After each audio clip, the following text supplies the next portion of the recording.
The World as I See It, by Albert Einstein, heavily abridged. What an extraordinary situation is that of us mortals.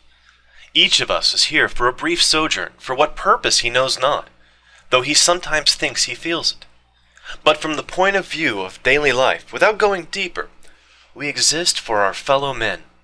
In the first place, for those on whose smiles and welfare all our happiness depends, and next for all those unknown to us personally, with whose destinies we are bound up by the tie of sympathy. 100 times every day I am reminded myself that my inner and outer life depend on the labors of other men, living and dead, and that I must exert myself in order to give in the same measure as I have received and am still receiving. I am strongly drawn to the simple life, and am often oppressed by the feeling that I am engrossing an unnecessary amount of the labor of my fellow men. I regard class differences as contrary to justice, and, in the last resort, based on force. I also consider that plain living is good for everybody, physically and mentally. To inquire after the meaning or object of one's own existence or of creation generally has always seemed to me absurd from an objective point of view. And yet everybody has certain ideals which determine the direction of his endeavors and his judgments. In this sense I have never looked upon ease and happiness as ends in themselves. Such an ethical basis I call more proper for a herd of swine. The ideals which have lighted me on my way, and time after time given me new courage to face life cheerfully, have been truth, goodness, and beauty. Without the sense of fellowship with men of like mind, of preoccupation with the objective, the eternally unattainable in the field of art and scientific research, life would have seemed to me empty. The ordinary objects of human endeavor, property, outward success, luxury, have always seemed to me contemptible.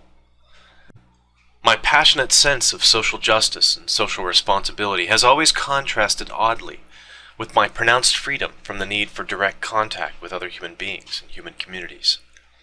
I gang my own gait, and have never belonged to my country, my home, my friends, or even my immediate family with my whole heart. In the face of all these ties, I have never lost an obstinate sense of detachment, of the need for solitude, a feeling which increases with the years.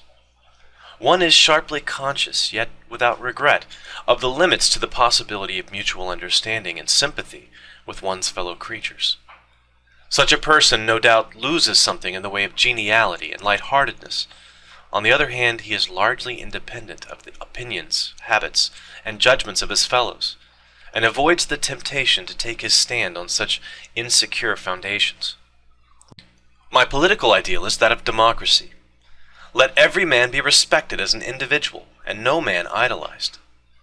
It is an irony of fate that I myself have been the recipient of excessive admiration and respect from my fellows through no fault and no merit of my own.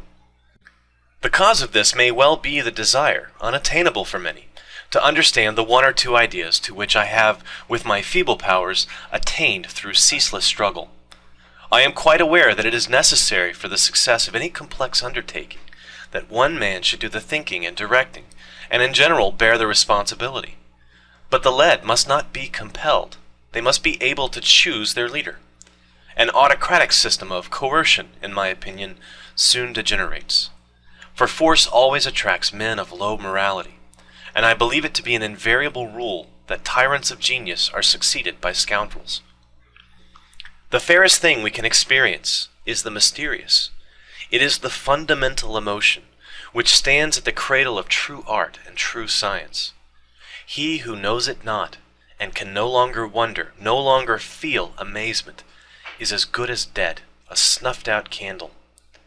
It was the experience of mystery, even if mixed with fear, that engendered religion.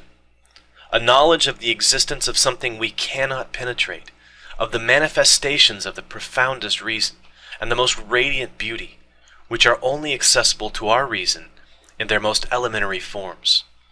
It is this knowledge and this emotion that constitute the truly religious attitude. In this sense, and in this alone, I am a deeply religious man.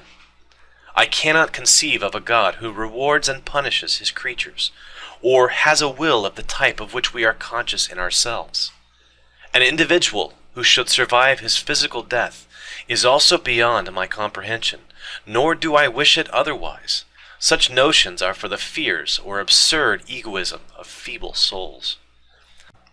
Enough for me the mystery of the eternity of life, and the inkling of the marvelous structure of reality, together with the single-hearted endeavor to comprehend a portion, be it never so tiny, of the reason that manifests itself in nature. Thanks for watching.